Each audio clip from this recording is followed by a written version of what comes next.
Good evening. Is it working? It is? Okay. Good evening and welcome to the Zoning Board of Appeals. Please rise for the pledge to the flag.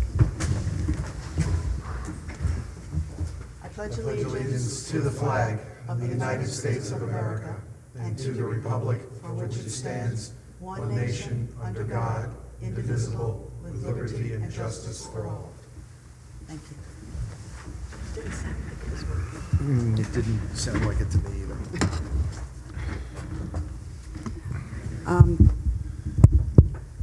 Jeff, is this working? It doesn't sound like it's working. It is working? Okay. You can go on stereo. I'll try this one. All righty. Yeah, there we go. Okay. All right. Welcome to the Zoning Board of Appeals. We meet the second Wednesday of every month. Our board is, we have a full board this evening. To your far right, we have Mr. Joseph DiVenuto, Mr. Gary Kestenbaum, Mr. Kevin Abrams, Mr. Craig Brady.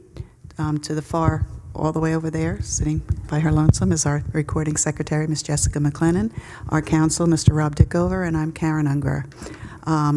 We meet this, like I said, the second Wednesday of every month. Our next meeting will be in December, December 11th, here at the Village Hall.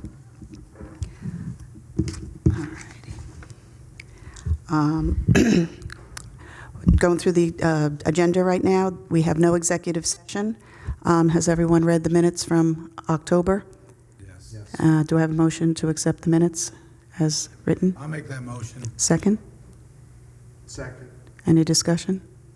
All in favor? Aye. Aye. Okay.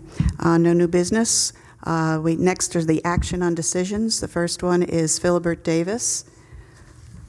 This was a closed public hearing last month.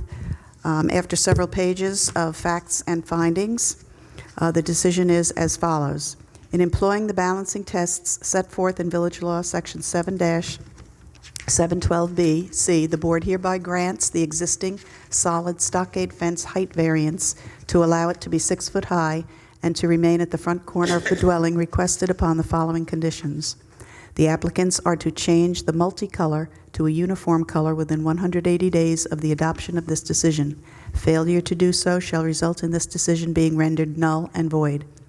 The 6 foot height variance for the fence is granted for the purpose of the existing fence, and no other fence is to be constructed, nor shall the existing fence be expanded in size or location in further derogation of the zoning code. No fence structure other than the existing fence is authorized by this decision. I'm going to take a vote now. Joe, how do you vote? I vote aye. Gary? Abstain due to absence last month. Okay. Aye. Kevin? Craig? Aye. And I vote aye.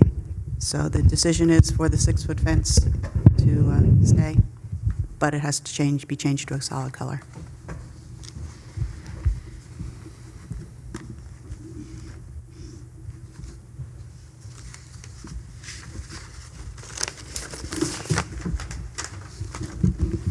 Next action on decisions is Premium Outlet Partners, Woodbury Common, review decision for an area variance to permit the installation of an additional freestanding sign at the new second entrance to Woodbury Common created by the Exit 131 improvements on Inninger Road.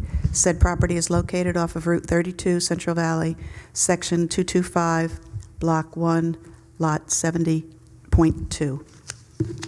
And after several pages of facts and findings, the decision is as follows. In employing the balancing tests set forth in Village Law, Section 7-712B, C, the board hereby grants the variance as requested upon the following conditions. 1, the approval is not granted in a vacuum, but is rather one of 3 independent yet interconnected discretionary approvals, the others being within the jurisdiction of the Village of Architectural Review Board, ARB, and the Planning Board. As such, this grant of variance is conditioned upon approval of the proposed sign by the Village of Woodbury, ARB, and the Planning Board. This approval by the Zoning Board of Appeals is intended to do no more than vary the specified strict limitation provisions of the code. It is not intended to authorize construction of a particular building, nor approve the footprint, size, volume, or style thereof. The Planning Board and ARB remain possessed of all of their power and authority to review, limit, request modifications to, and to ultimately approve absolutely or conditionally any application in reference to this project as may come before each of them. Should the ARB or Planning Board require changes in the size, location, or configuration from what is shown on the plans before the Zoning Board of Appeals that require greater or different variances, the applicant must return to the Zoning Board of Appeals for further review and approval. Number 2, the variance hereby granted are granted for the purpose of authorizing construction of a second monument sign only. No construction other than that for such elements is authorized by this decision, and no future or different construction can occur without a new variance being granted. Number 3,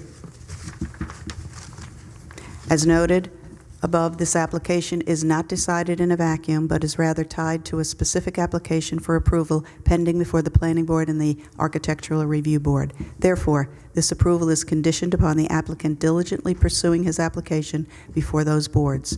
Unless otherwise specified, any order or decision of this board for a permitted use shall expire if a building or occupancy permit for the use is not obtained by the applicant within 180 days from the date of this decision or final Planning Board approval, whichever is later. The board may extend this time for one additional period of 90 days if such extension is warranted by the particular circumstances. Roll call. Joe, how do you vote? I vote aye. Gary? Abstain due to absence last month. Aye. Thank you, Kevin. Craig? Aye. And I vote aye. So the variance has been granted. And I have a red light.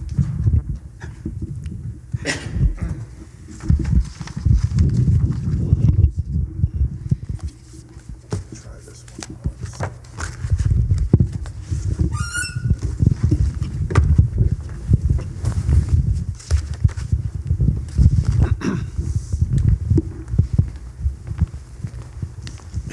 Next. We're having microphone problems here. Take this one. Oh, okay. I think so. Okay. Public hearings. The first public hearing, Shops at Woodbury LLC. The applicant has requested a postponement till next month. Do I have a motion to keep the public hearing open for next month? I make a motion. Second? I'll second it. All in favor? Aye. Okay, public hearing is open for Shops of Woodbury for next month. Next on the agenda is Reineke Veit, continuation of public hearing for an area variance to permit the construction of a single-family dwelling on a pre-existing lot having no frontage on a public roadway or suitable roadway, improved to the satisfaction of the highway superintendent. Said property is located between 97 and 101 Smith Clove Road in the R2A zoning district and is known on the Village of Woodbury tax maps as Section 218, Block 2, Lot 88. The applicant, please.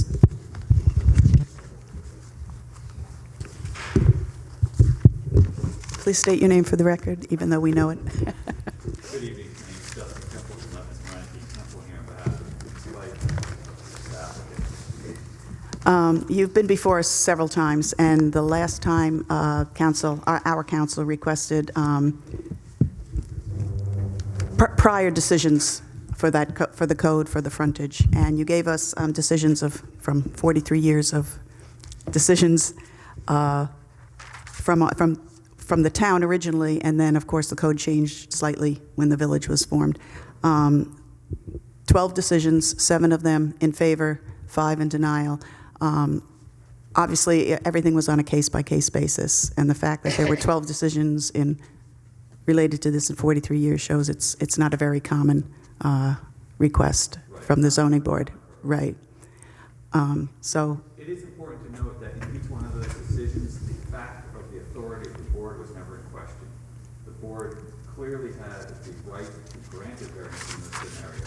The times that they did not was based off of ultimately deciding that a variance was inappropriate, not through authorities based off of the access. Right, it was, right. Sometimes it was too small of a lot for the size of the building, or, right. Or in one case, emergency access Or- was enabled. In another case, there was a scenario where they'd already gotten a variance and were asking to expand that variance. Correct. So most of the cases, showed that in a scenario such as this, where the lot size is larger, where the emergency vehicles have the appropriate access has already been shown to the board, where it is not going to have an impact upon the community, the variance was granted. And in this case, I would propose to the board that this is such a scenario where the variance should be granted. I just want to clarify something for me, maybe not for the board members or anyone else, but, so the property, the lot is landlocked. Correct. There is a portion of driveway that's owned by Mrs. Veit from Smith Clove Road in however many feet, and then the next section of driveway is owned by Mr. Veit, and then the proposed driveway would be along Mr. Veit's property, but it would be a 30-foot easement and possibly a 12-foot wide road, improved to whatever specifications the town or village requires. Is that correct? That's absolutely correct. Okay. Personally, most of that, except for a section towards the end of Mr. Veit's current property, has already passed the driveway to Mr. Veit's property. Right. So this would be an extension of Right. Yes, I did see that on the map.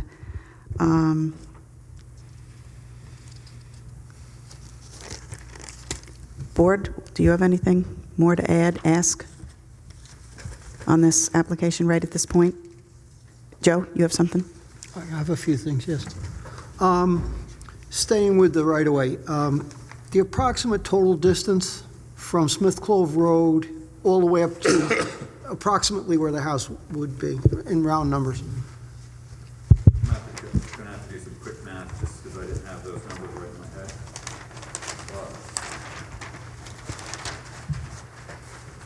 The approximate distance from the beginning of Miss Veit's lot to her house is going to be 65 feet. The approximate distance of the easement over Mr. Veit's land is going to be 300 feet. And it looks like there is already an existing 120 feet. So that's going to come out to be 485. 485 feet. All right. In reading those prior decisions, they spoke of the surface of the driveway for the emergency service vehicles being, especially the fire trucks are large and heavy and so forth. Any idea as to what they want to do with that? Because I know it's bituminous or blacktop to a certain point, and then it's kind of gravel for a certain point, and I was wondering what the whole thing would be when it all shakes out. The proposed is to keep it as, the main section back to Mr. Veit's, a lot of it is gravel. There's a requirement in town to have a blacktop apron, which is what is already in existence, and will be continuing to be gravel. If, of course, there comes a point where the emergency services state that that's not going to be sufficient, we'll have to deal with that. But my understanding is that will be sufficient as long as it's properly maintained. And that is going to have to be a requirement there is to maintain access for the emergency vehicle. Well, 485 feet's a bit, especially in bad weather. I personally know of circumstances where there is a 1.5-mile dirt road where emergency vehicles have regularly go up to the top of that 1.5 miles. It's a single track road, not even as wide as this. In the town of Cornwall, I know of circumstances here in town where there's gravel roads. As long as they're maintained, they can often be better than blacktop. But the key is maintenance.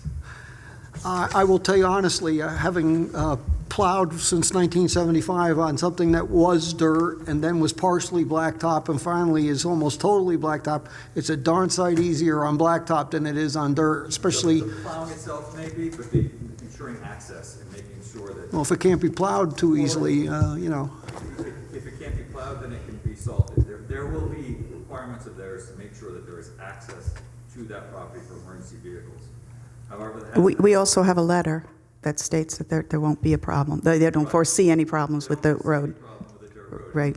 As I've stated, there are a number of communities in the surrounding areas where emergency vehicles are able to do it as long as the homeowners take the appropriate precautions to ensure that access. Okay. It did say, I could go through my notes and find a particular one, but there was one where they did say it was either pavement or tarred and chipped. There was a requirement on one of those. It was- There was some one of the problems when they did the investigation on that was that the driveway that was there was not properly maintained. There were substantial potholes and other wear that they had allowed over time, which would be a handicap to allow emergency access. Obviously, the bikes would have to make sure that that is not a problem. Which leads me to my third question. How will this shared right-of-way be maintained and plowed by the various owners using it? At this point, Ms. Veit will have the responsibility, because it's an easement for her access and her access alone past Mr. Veit's property. That is going to be her responsibility. Now, by property, you mean the house from where his driveway ends to where Yeah. And her then a communal driveway ends? responsibility from Mr. Veit's house to the road. And just, And more than likely, just so you're aware, a bank will require a road agreement in general in a circumstance like this before they're going to offer any loans for building or for ownership. that would make sense, Yeah, yes. the banks like to ensure that their assets are protected. Without a doubt. And just one last quick little question.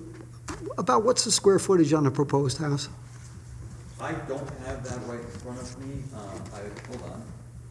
Maybe it's on the bulk table. No, I don't know, but it met all the setbacks. There would be no further variances based on the information we have now. No further variance would be needed for the proposed dwelling. Right, and in order for the house to get a building variance, or I'm sorry, a building permit without any additional variances, obviously it has to meet all of not only the setbacks, but the square footage requirements for that type of zone.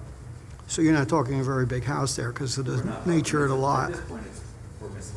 Veit. It's not right. All right, thank you very much. Anyone else on the board? Gary? One suggestion based on what Joe said, that'd be that Talking, yeah, please. the approval be conditioned on maintenance of the road. Well, that would be, And approval if so. yeah, I don't have a problem with that. No, we'll work out those details if we decide to Second, offer the variance. Rob, This is for you, Mr. Dickover. Yeah, I'm listening. He's listening. Rob, there was a substantial discussion 2 months ago about the impact and finding of prior decisions. So as a result, there are a stack of prior decisions here. Any comment on those?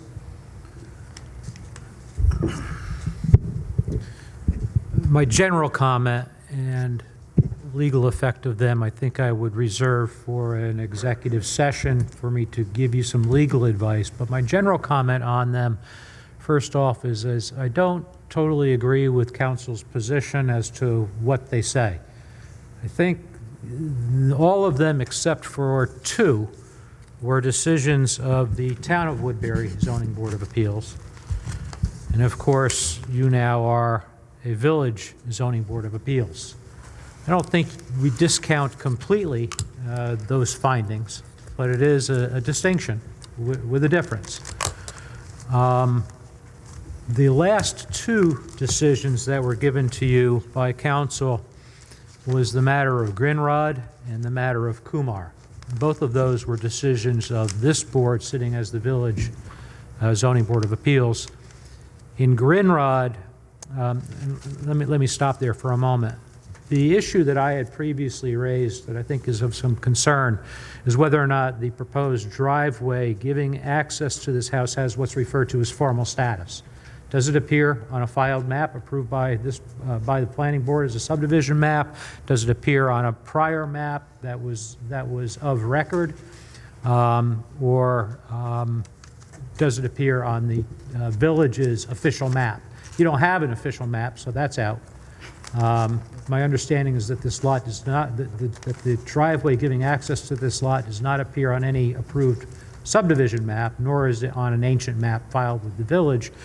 And so this proposed access way, a driveway, doesn't have what's referred to as formal status. And it's been my opinion that in the absence of formal status, that the variance cannot be granted. Notwithstanding that, in the Grinrod matter, the issue of formal status was addressed by the board, and yet the board determined to grant, in that case, an area variance. In that particular matter, however, Grinrod did have a previous variance, the same variance, granted by the town zoning board. And so I suspect that this board, sitting as a village zoning board, probably had took that into consideration, that a variance had been granted, and that was an application to have it renewed in effect. The Kumar decision was property that was on Campbell Avenue. Campbell Avenue had or has formal status. Your decision recites that it's part of a subdivision map, and therefore it has formal status. That issue then goes away, and this board granted an area variance for that property. So though we have a history of what perhaps were 280A variances granted by the town zoning board, you sitting as a village zoning board, I don't think have a definitive history of granting this particular request. Anything more that I want to say about that, I would reserve for an executive session with the board for me to give you some legal advice with respect to a subsequent determination on this, whether it be in favor or against. I will just put in at this point that the issue raised by Mr. Dickover begs the question of if there needs to be ownership or direct access to a formal road or one recognized by the town, there's no need for this variance. There's no need for this portion of the statute that allows for such a variance. This portion of the statute is specifically dedicated to circumstances like this. If you take Mr. Dickover's reading of the law, this statute isn't necessary. Why would that have been created? Well, I'll answer that for the board. The reason is that even though property may have frontage, if you will, or access to a street that has formal access, if that street has not been suitably improved for access, then you still require in the town a 280A variance, or in the village a 7-736 variance.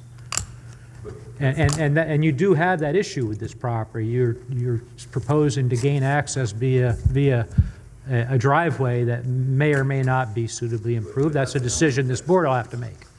That's an element that's not put forth in the statute or in the case law. The case law and the statute allow for the variance in a circumstance where there isn't direct access to a public road or a formal access that's recognized on a map or in elements that Mr. Dickover like. Of course, we leave that to the board to make this decision, and you'll do as you see fit. It is our position that this is a circumstance that the board certainly has the authority to make the decision, and that it should take the step, not that it doesn't have the authority, but then evaluate the variance based off of the normal criteria for forming a variance, which we've already addressed as to the impact upon the community, the breadth of the variance that we're requesting, as well as whether or not this was something that was self-created, and make the determination ultimately that this is a variance that should be granted. Just if I might on that point, Council, you're referring to the 5 factors which this board would have to consider if an area variance were to be granted to your client. Perhaps you'd like to expand on those 5 factors so that we have a complete record with respect to what your position is. Do you want me to state them for you so you can address them, or do you want to do it off the cuff? I'll address them generally. Well, I think you need to address them specifically, otherwise we won't have a record to substantiate a determination. I Do had a follow-up. Go ahead, on Gary. what Bob said. All right, go ahead, Gary. Robert, based on some of what you just said, do decisions of the town ZBA represent precedent for the village zoning board? Or, in your opinion, what the town board did years ago have no impact? Well, on that, when this matter was first brought before you, I think I offered you my opinion that you could hear this matter as a new matter rather than a rehearing, And the basis for that was that the matter, when it was last heard, was under the town law 280A section, and now it's under the village law section 7-736. And so in that case, you disregarded the prior town determination and are in fact hearing this matter as a new one. I think a consistent opinion would be that that those prior decisions are not binding upon you. But again, I'll repeat myself from what I said earlier, I don't think they should also be totally discounted. You said that there were 2 decisions since the village was created? 2 that council has presented. I think you gave us the Kumar decision, Mr. Kimple. I believe we did. If not, I found it on my own, but I think you gave it to us. And so there have been 2 that I'm presently aware of. One granting and one denying, is that? Both granting. The Grinrod was granted, but that had a previous variance from the town. And the Kumar decision was granted, but that property, your decision recites that Campbell Avenue had formal status. And so with formal status, you could proceed to consider an area variance, which was done and granted. Last comment I have is to Karen, which is, do we need a motion to go into executive session to listen to Mr. Dickover's? I think we would do that after the close of the public hearing, correct? You might want to do it before you close the public hearing, so if anything comes out of it that you want to hear more from, you could. Karen? Yeah. Personally, I think we're making so much more out of this than what needs to be. There are dozens and dozens of these same type properties throughout the town, village, whatever you want to call it. And I just think we're making so much more out of this than what needs to be done. So you're saying just disregard what council is saying? Well, I can't disregard all these variances that the town gave years ago. The wording is very, I mean, did you look at the wording of the town code versus the village code? There's dozens of these things. I It's could not like probably this is the recite first it by one. Yeah, it's pretty much the same, They're very much similar. right? The only So that doesn't set perhaps- us a precedent? The only I just think we're difference- going way too far with all this. The only difference is that in the town, there's a provision which does not appear in village law that lets a town board declare an area in the town as an open development area. And if they do that, then this issue about formal status and town road, public road goes away, and you can have access via easement. And so that's allowed in the town. I don't know that we have any cases back when it was the town of Woodbury with respect to that, but that relief is not available in the village. There's no provision for open area development.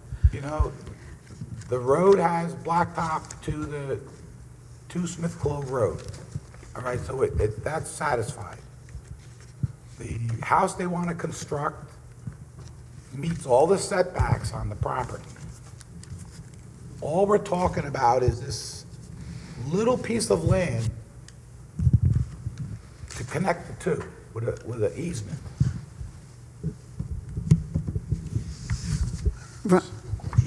I mean, that's how I'm looking at this. I just think we're just getting way too deep in all this for something that's simple. How many months have we already heard this already? Craig? Council, quick question. What will the address be for this house? You know what, I don't have that information. It's gonna have to be one that is recognized by 911 system, so that may create a different address. 911 often has unique ways of charting it, but they will be the one who ultimately make the decision as to whether or not there needs to be a separate delineation as a side road, or whether or not it will be part of the Smith Clove Road numerical system. Enumeration. Enumeration. Numerical, I was looking. I knew what you were trying to Yes, thank you. Okay, thank you. I'm confused because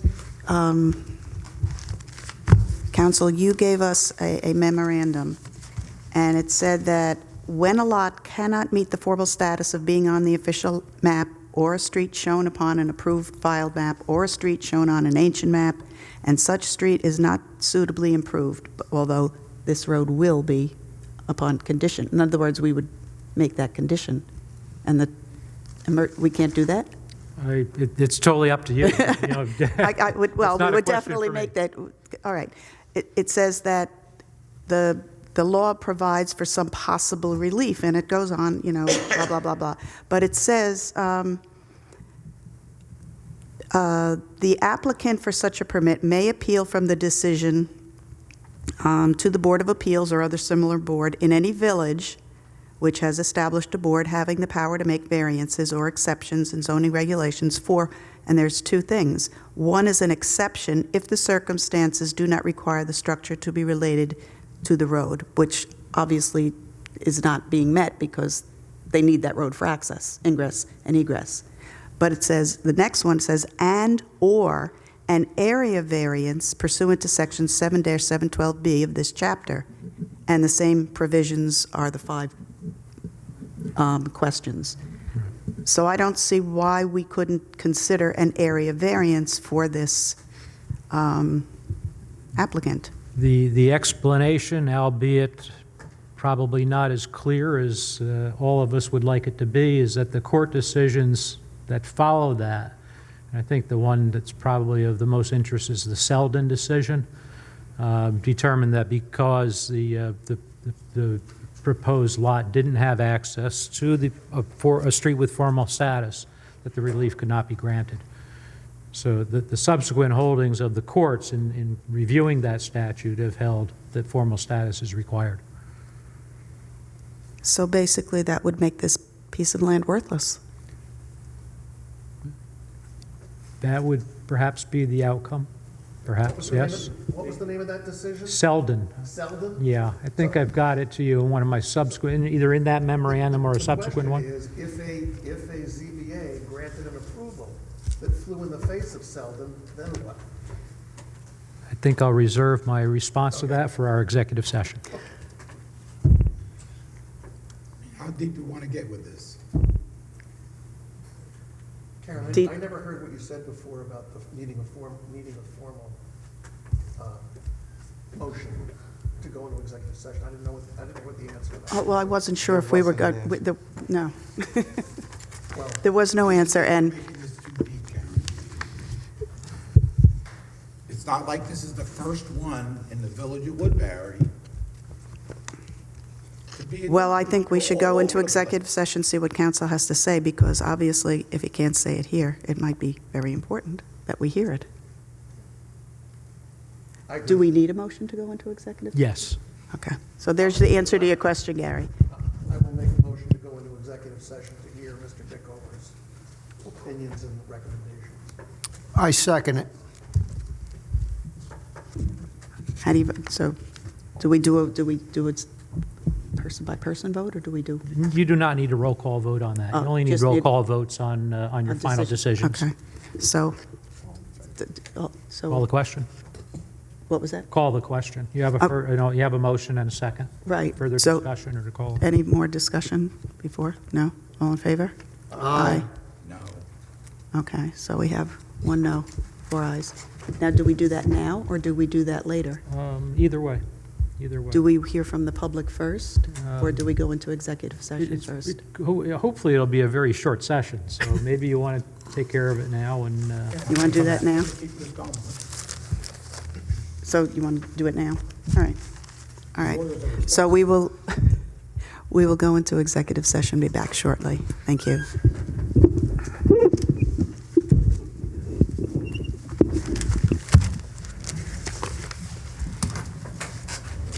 to the kitchen?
That's a closet.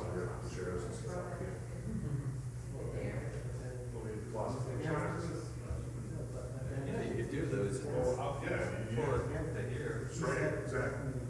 Just this wall over, and like, boom, right there, be a long, narrow conference room. We don't, it's dead space anyway, you know? I also want to see what's.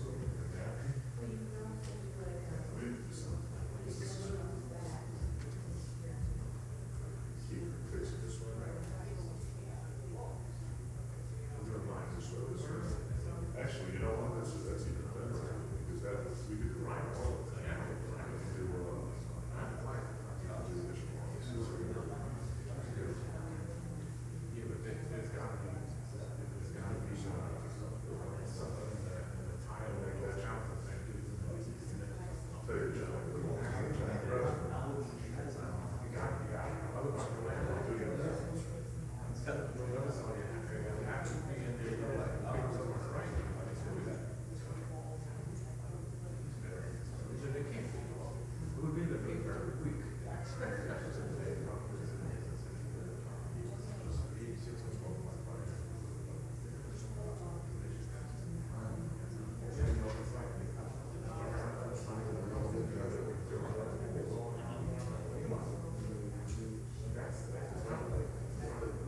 Do,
Okay.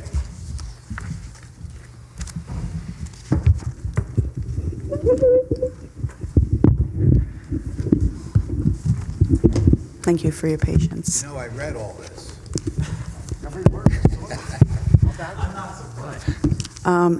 Does the applicant have any more to say before I open it up to the people in the...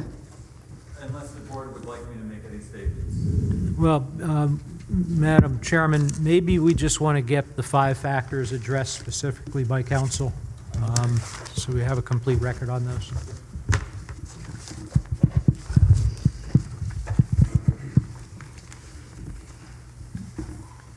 The first factor being whether or not there would be a change, substantial change to the neighborhood or detriment to the nearby properties. If you look at the neighborhood, the majority of the properties are much smaller lots. This is going to be a property that is a larger lot, except for one very large lot to the east of the property. The interesting thing about that lot is acres and acres, and there will be a substantial forest between the two houses, which will mean that there will not be any sight line between the two properties. Also, between the houses in front of it, which are smaller lots, this house will be on a rise above them, will be in between them and the New York State Thruway, which probably is a benefit as more than it is a hindrance. And there will also still be substantial forest coverage between those houses that are bordering on Smith Clove and this property. The only real increase to the neighborhood will be the driving of vehicles for a single home, which with this site will be 1 car. In the future, maybe 2 cars, but it will not be a substantial increase in traffic or demand upon the infrastructure of the community. There's just no other way to get the benefit for this property other than this variance. So there isn't an alternative variance that can be sought or an alternative mechanism. This is really the only way that the applicant can utilize this property and develop it in a way that renders it with any value, other than creating the value of this piece of property. As to the question of whether this is a substantial request, in light of the fact that this is really just an extension of an already existing driveway, this is not going to be a substantial impact or a substantial request. It does allow for another building to go in, but again, that's a single-family dwelling in a neighborhood of single-family dwellings on a property that's going to be substantially larger than the rest of the neighborhood houses. Arguably, this is a self-created impact in that this is a piece of property bought by the Vikes years ago, and it was at that time landlocked. However, it appears that this property was already created by the time the thruway went through, which may have been what created a landlocked piece of property. It's hard for us to tell because we don't have the records going back that far, but this appears to be at least somewhat impacted by the creation of the thruway. Are there any other questions the board has? I'm good. Not at this time. Thank you. Thank you. Is there anyone in the public who would wish to speak to this application? First row? Second row? Third row? Anyone? Okay. You want to make that I'll motion? make a motion, we close the public hearing. Second? All in favor? Aye. Aye. Okay. Madam Chairman, just for the record, it should reflect that for secret purposes, this would be a Type 2 action, and no further environmental review would be required on this particular project. Anything else? That's all. Okay, thank you. All righty. So the public hearing for this is closed. Thank you.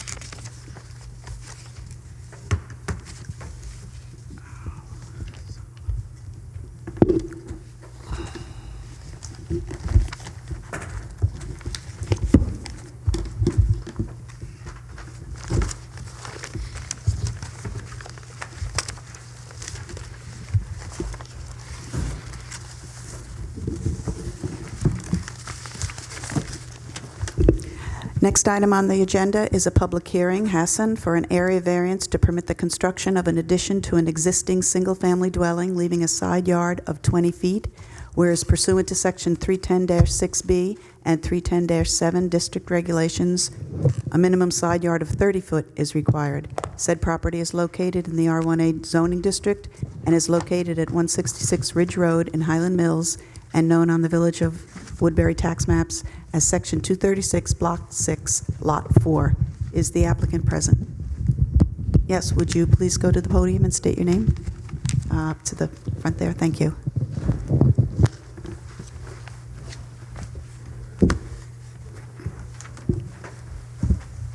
Hi, good evening. My name is Ibnul Hassan. I live in 166 Ridge Road, Highland Mills. So from what I see from your application, you have 3 children and 2 bedrooms, 1 bathroom, and you'd like to put an addition on the house because you'd like to remain in the neighborhood, correct? That's correct. And it's difficult to put, according to your application, an addition on the side by the deck, where, Yeah. because all the electrical, Yes, all water, everything utilities is located down there. Yes, And the back, you would lose your bedroom and bathroom windows. windows. The front, you already have a front of the house. And so you've decided that the best place would be on the left side of the left house. side, yes. I had a question on, you had a drawing there, and you showed the addition. Let me see if I can find it.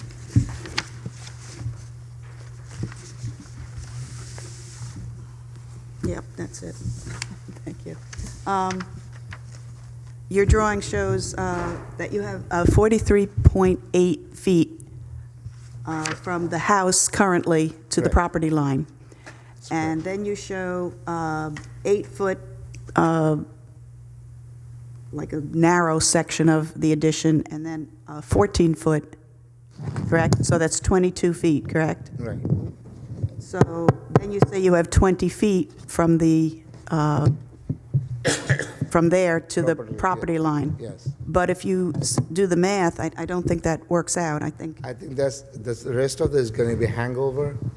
That reverse. oh, so the travel 1 is gonna point, be- almost 2 feet is hangover, is Yeah, the 1 point overhang. some thing is going to be hangover. Oh, okay. Because the there was just a roof is- discrepancy between the 20 feet and the 21 point, whatever it is, 8 feet. So it's actually 20 feet when you count the overhangs. Is that what you're saying? If you count the overhang, it's going to be 23 point something. 23? Yes, because. Oh, I- 23 of the addition, not Right, the, right, right, gotcha, right, right. okay. So 20 feet is going to Okay, be okay. setback, it still is going to be 20 Okay, feet. so it's 20 foot. Yeah. Okay, I wanted to clear that up. Karen, excuse me, can I just Sure. ask one question for clarification? Sure, absolutely. What is that dark strip running from right to left? What is that dark I don't know. stripe? It may have been the way it was copied, I don't know. It's probably old tape on the map. Oh, that's. Yeah, it looks like it this was is some just piece a of tape, copy yeah, or taped together. something, Yeah, when I printed it. Doesn't represent it. Yeah.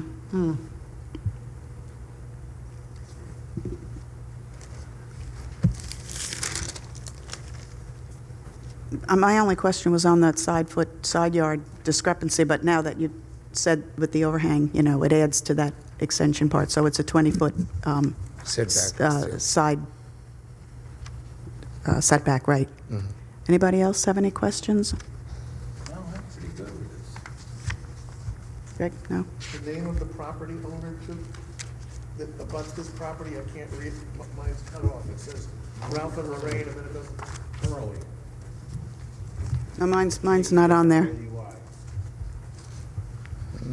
Keen, curly, something. Yeah. And it's just,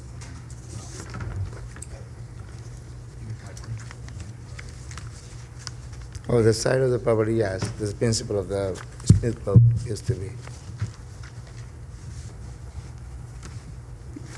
Any other questions from him? Do you have anything to add, Mr. Hassan? No, that's it. No?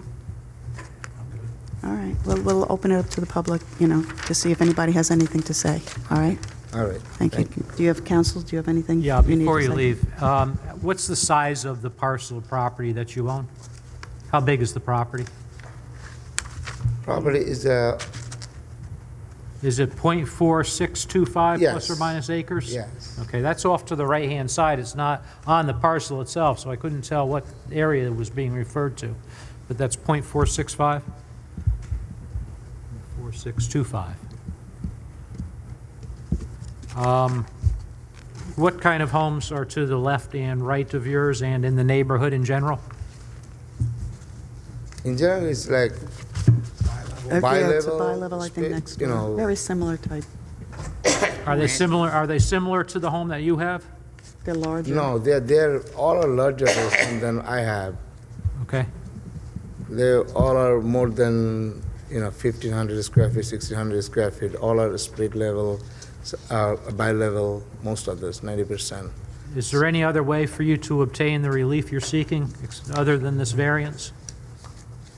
We tried to buy, but it's not meeting our budget. The one we are trying to, and we wanted to be in this neighborhood.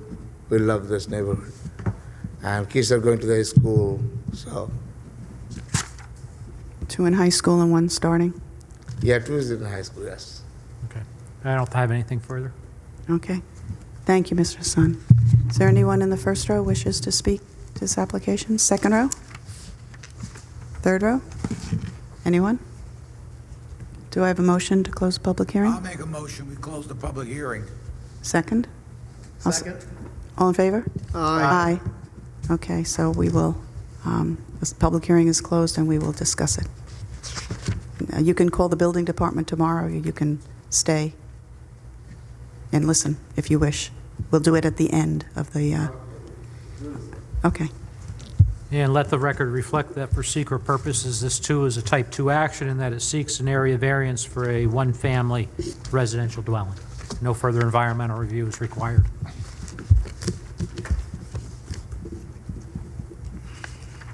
Okay. Moving right along. Next on the agenda is a public hearing, Hartman Design, a public hearing for an area variance to permit the construction of a new single-family dwelling. The applicant proposes a front yard of 36.9 feet on First Avenue and 30 feet 7 Springs Road, whereas pursuant to Section 310-7, 310-12D, a 40-foot front yard setback is required. Furthermore, the applicant proposes a 45.2-foot rear yard, whereas pursuant to Section 310-7, a 50-foot rear yard is required. Said property is located on a corner lot in the R2A zoning district at 62 First Avenue in Highland Mills, and is known on the Village of Woodbury tax maps as Section 214, Block 1, Lot 1. Is the applicant present? Yes, sir. Would you please go to the podium?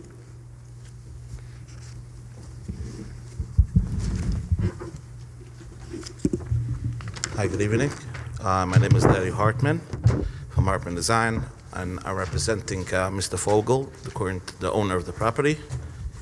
Mr. Fogel has been living at this property for the last 16 years. Unfortunately, the house was destroyed, not destroyed, but partially destroyed by fire a couple of months ago. Mr. Fogel wants to rebuild, obviously, the house. And the house was constructed while it was still in the village, while it was still in the town of Woodbury, and it had different setbacks. And it was also, if you take a look at the setback, was placed at an angle. Mr. Fogel has now a much larger family from 16 years ago when he bought the home. And we're proposing a new, more square shape that is more going to fit in more with the setbacks, with the exception that it's gonna go out of the setbacks in the front and onto the back. The property is now it's at R2A. It's a 2-acre lot.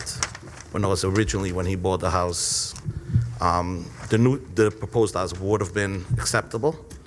In fact, most of the setbacks that he wants, so let's go one by one. In the front, he had originally a setback of 46.1. Obviously, no, there's two fronts. So Well, we don't really need to, I don't think we need to consider the 30-foot side yard, because on a corner property, the front of the yard is from the front door to the street, correct? On a corner property, the front yard is from the front door to the street. The side parcel that makes it a corner lot has the same front yard as, so that would also be the 50 feet, I think. What's the setback for the front yard? 40? 40. So that side yard that's on the other corner street, in this case, I think it's First? You're on the Yes. corner of Well, Seven Springs and First? Seven Springs are first. Right, The- the House front door front's is on, Front's on first. first. so on First, that's your front yard? Yeah. It needs Yes. to be 40 feet. That parcel of the property that is on Seven Springs has to have the same front yard as the front, so 40 feet. And your rear yard is the yard that's opposite the front door, and that needs to be the rear yard setback, which 50 is feet. 50 feet, 50 feet? Yep. right. Yeah, so those are the three variances. And obviously, the one to the right is the side. And that's the way it is drawn over here. So it is drawn, the setback line is drawn as and the bulk table both have both fronts as a front, which is a 40-foot, and the rear 50, and the side as a 30. So the front, which is First Avenue, the original had a 46.1, and Mr. Fogel wants to do it's going to be a 40, existing 46, it's going to be a 36.9. The Seven Springs Road had originally a 30-foot 8, and we're going to move a little bit away from that, and the proposed plan has a 33, which is a 3 feet more away from the road. In the back, the original one, the rear yard had a 45.8, and the proposed has a 45.2. That's a 0.6 of a foot difference, and the side yard is complying with the 30 feet. So Is the house basically the same as the previous one? no, the house is going to be the proposed house is bigger than the previous one. Bigger. Yeah. Mr. Vogel has, from the 60 years, he has a larger family now, and would require a little bit. And also one thing to realize, one thing is when he bought the house, a house like this, the house proposed would have complied with all the setbacks. And in a way, he's moving a little bit away from the existing house from the Seven Springs side, but he's going a little more towards the First Avenue. And in the rear, he stays the same as the existing. 0.6 of an inch, 0.6 of a foot, which is about 8 inches. And the side, he's complying. The original side was, The original side, 34.9, and he's 32.8, and the limit is 30, so.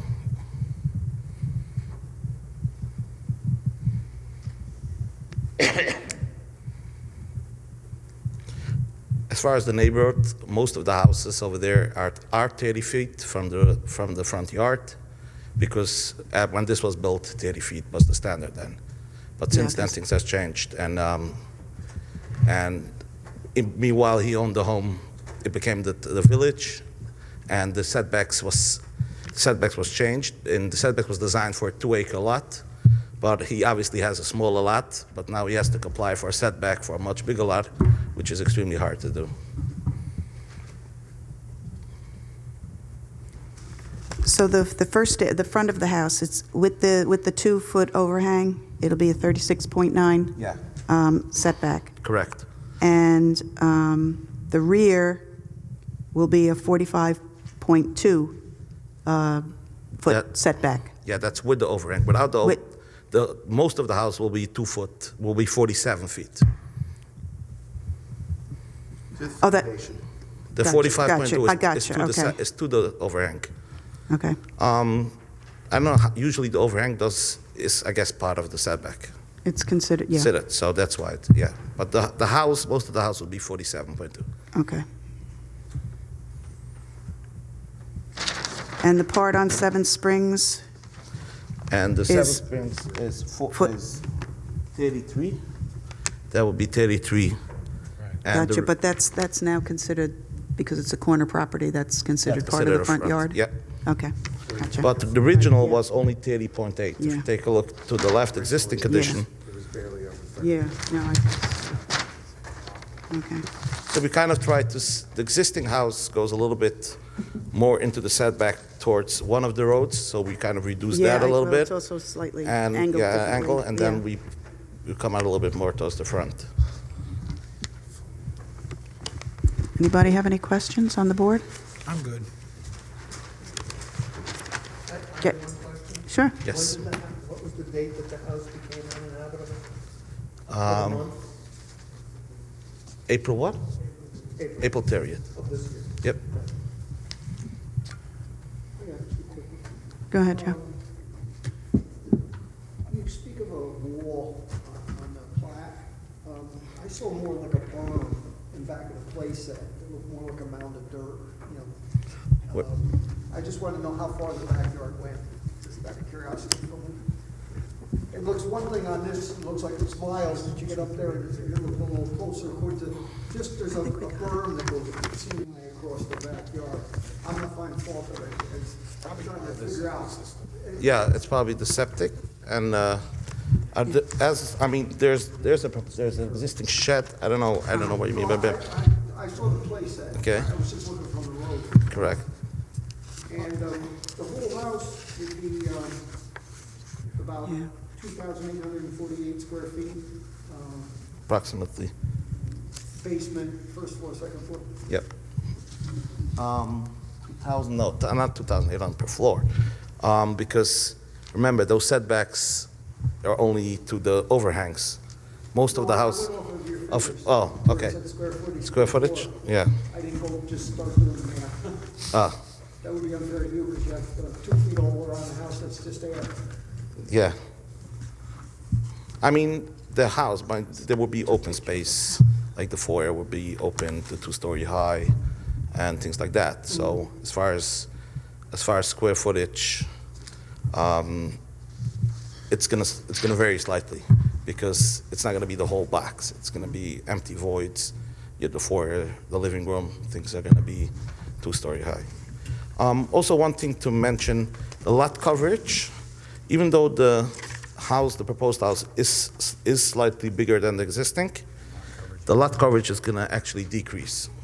So it's, because the way it's gonna set up with the garage in the front, you don't need to bring the driveway all the way to the side and towards the back the way it is right now.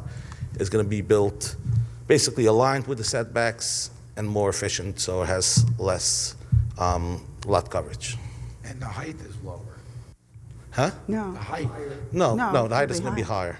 no, it says 35 feet. It has less than 35. And then proposed is 31. No, it has the less, No, it has the that less than means- 35. it's 30. Okay, never mind. Any other questions from the board? I'm good. Do you have anything more to say, Mr. Harmon? No? Okay, so I'll open it up to the people. Thank you, sir. Anyone in the first row? Second row? Third? Oh, first, okay. I'm a neighbor, Mr. Vogel. I live on 2 houses down on 7 Springs. What is your name, sir? Dave Alonzo, I'm at 282 7 Springs Road. And been there 30 years, 15 years with him. Great neighbor, keeps his house, his property immaculate, and I have no issue with anything from what I can see. It's just going to beautify the neighborhood. So that's pretty much all I want to say. Thank you, We sir. appreciate that. Yes, we do. Second row? Third row?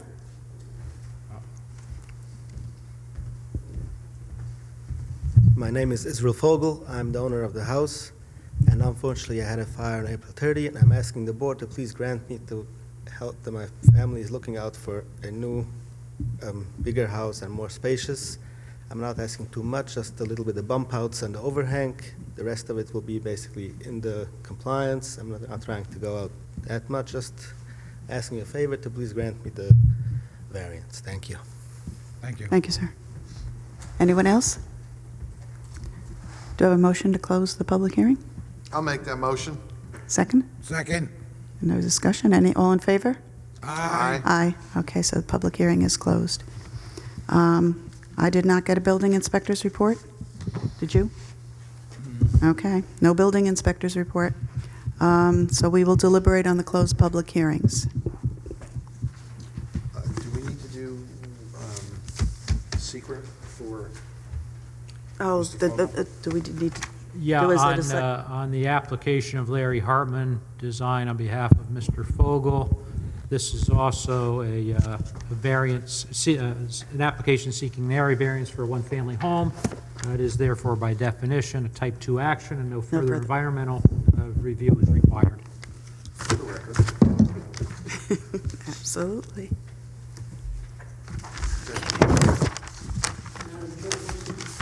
Yes, sir.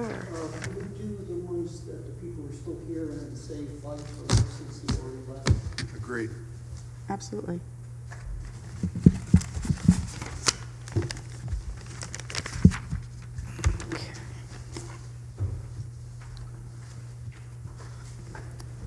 So we've got the house on Ridge Road.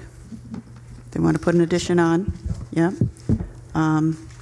Howie's doing 3 kids, 2 bedrooms, 1 bathroom. I don't know.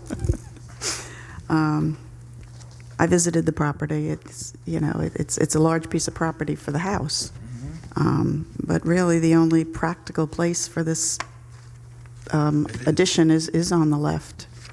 It is, the only So, place. you know, I mean, he's got a deck in the back and the side, you know, it just, Well, you don't What want to, if you will, should- landlock the bedroom. That doesn't well, make no, sense. it doesn't make any sense. So- Yeah, and the bathroom. And the bathroom. Right. Those both be bad things. Oh, now I gotta find my 5 questions. I had them. The only comment I would have, Mm-hmm. in the event that the variance is granted, I would suggest that the copy of the map that Mr. Hassan drew or is presenting be cleaned up better than my copy, which has omissions and backstrokes and stuff. Wouldn't that be building department? Planning Well, I don't think it needs to go to the planning board, does it? It just needs to go to Gary for a building permit. The version Yeah. that goes to Gary, in my opinion, should be cleaned up. Well, I'm sure Gary's got. Yeah, that would be, is that our purview? Honestly, I can't really read the one that I have either, hence the questions that I asked. I do believe that the building department should have an accurate plat. In fact, it's a requirement for your applications that actually says survey, be presented as part of the application. And the reason for that is so that you can determine exactly what the variance is that's being granted, so that you don't get this application again because you granted a 30-foot variance and it really needed a 30-foot 1-inch variance. So your maps and diagrams need to be accurate. If you don't think that this one is accurate enough, we could condition the approval on presentation of an accurate plat or survey setting forth the variances that have been requested. Is that good for you, Gary? All right, all right. Let's go through the 5 questions and then we'll do all the conditions or whatever. Number 1. Oh, we have to go through the 5 questions. Okay. Carrie's waiting for you. Will the granting of this variance produce an undesirable change in the character of the neighborhood or create a detriment to nearby properties? Applicant says no, it will not. All or most of the neighborhood homes are 1,600 square foot and above. Our house is probably the smallest house in our neighborhood.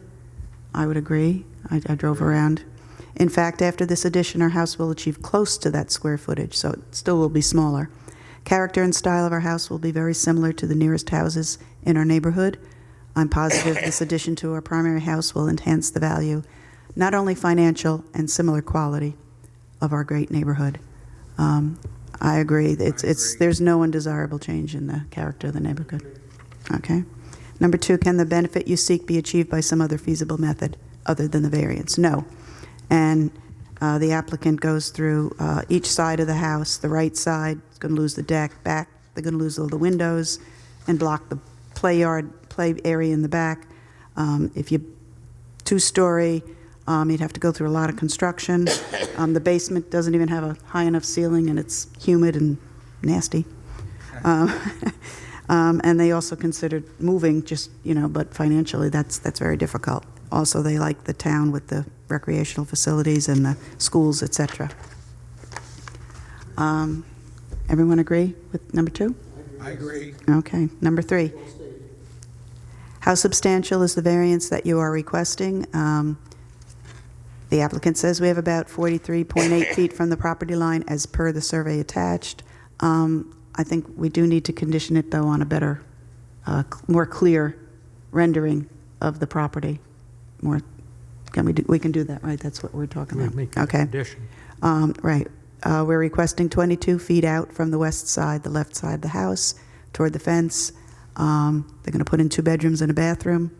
It'll make it much easier to access the left side of the basement utility room through the non-bearing basement wall to the addition, which will also be pretty cost-effective. And it'll prevent natural rainwater pressure from the left side of the basement, which will stop the water coming in, increase a little more privacy to our backyard looking straight from Jones Drive, because they're just opposite, literally opposite Jones Drive. I don't think the variance is too substantial. No. It's numerically, but when you look at the neighborhood and you look at the property, I don't think so. Everyone agree? Okay. Number 4, will the granting of the variance have an adverse effect or impact on the physical or environmental conditions in the neighborhood or district? Not at all. The applicant says, I agree. There's nothing there that's going to, I think when it's done, people won't even know it's an addition. They're just going to assume that's the way it was. And number 5, is the alleged difficulty self-created? Well, everything is probably self-created, If it was just you and your wife. You could have not had kids. Right? There you go, They have 3 children, 2 bedrooms, Yeah, it's 1.5 baths. Yeah, that's. So we disagree. I'd like to make a motion, we give him a positive. Okay, we got to. Variance? Yeah, we got to word this a little differently. So, Madam Council's gonna Chairman, help us out with this. with respect to a motion, perhaps a motion to direct council to Council. prepare a written decision which would approve the variance is requested, consistent with the findings and determinations of the board this evening. And that could be a motion to be put forth by a board member, and the second, and the I'll make question that called. motion. I'm ahead of Made myself the tonight. motion. What can I? There's the motion. And Rob, that would include the condition. Right, it says based on the findings and fact, right. Yes, That including would the be condition. including that, correct. Yes. We have not gone back to 239M on this. No, we didn't get it back. Do we need? Here, one of the points that I've tried to bring home to you is that I understand all of your applications are sent to the county planning department. They said, I asked them about that. They said that, they told me that the planning department told them they would rather you send it in and have it not be needed rather than not send it in and then later find out that it was needed. And here's the problem that presents for you. If we don't know if it's needed or not, then do you make a decision in its absence and run the risk that you run afoul of the requirement? You really need to know whether or not it's subject to the 239 referral. For instance, let's assume that this one is not. You wouldn't have to wait 30 days to make a determination. On the other hand, if it is subject to a 239 referral, a required one, and you close your public hearing and make a decision in its absence, that finding and determination could be set aside on a simple motion. Can we So condition? you really need to know whether or not it is subject to a 239 referral or not. So the board needs to know and consider what the county said, is what you're saying. If it's in fact subject to a referral, a mandatory referral, you're sending everything. You don't have to send everything. But we don't know whether or not this application is subject to a referral or not. We could make an inquiry now and decide, but I would rather know this coming in tonight so that we don't have to have this conversation every time. I'd So still like to see us do the decision. you all Can we may know. condition it on- You may all know the answer to this. If you give me a minute, the criteria for a mandatory 239 referral is that the premises are 500 feet within the boundary of a city, village, or town.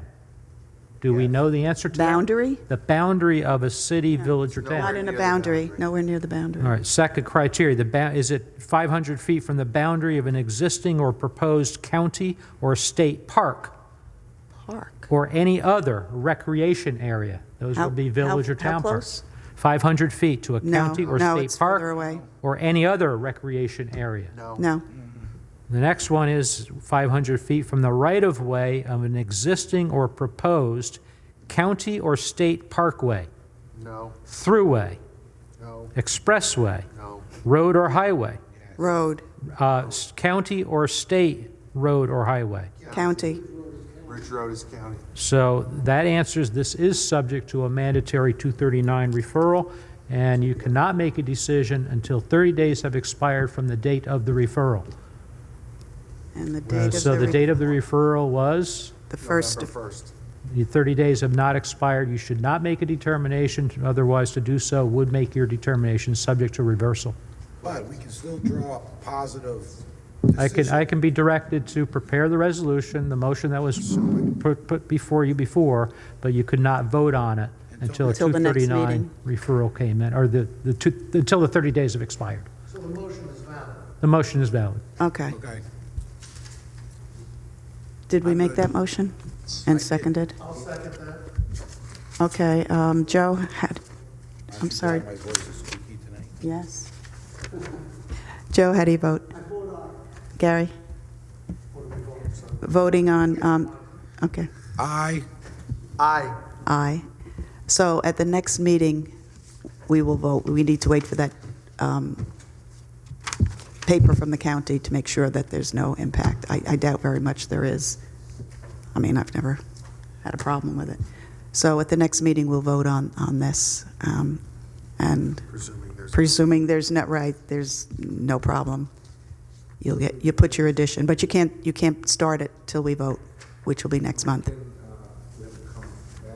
You can call the building department, the day after and see what transpired. Sure.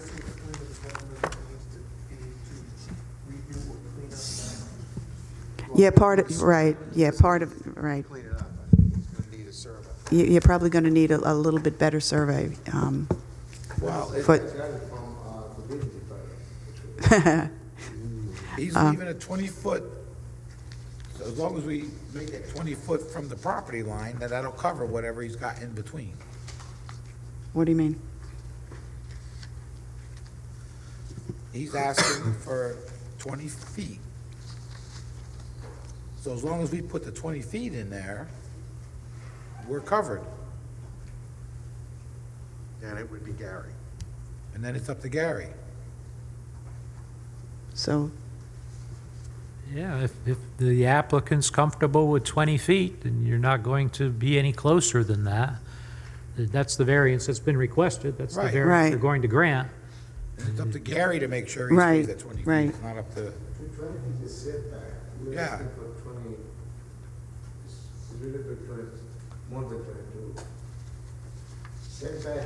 no, the setback is 20, but the addition, you're talking about the 2-foot overhang, or 1.8 foot. Right.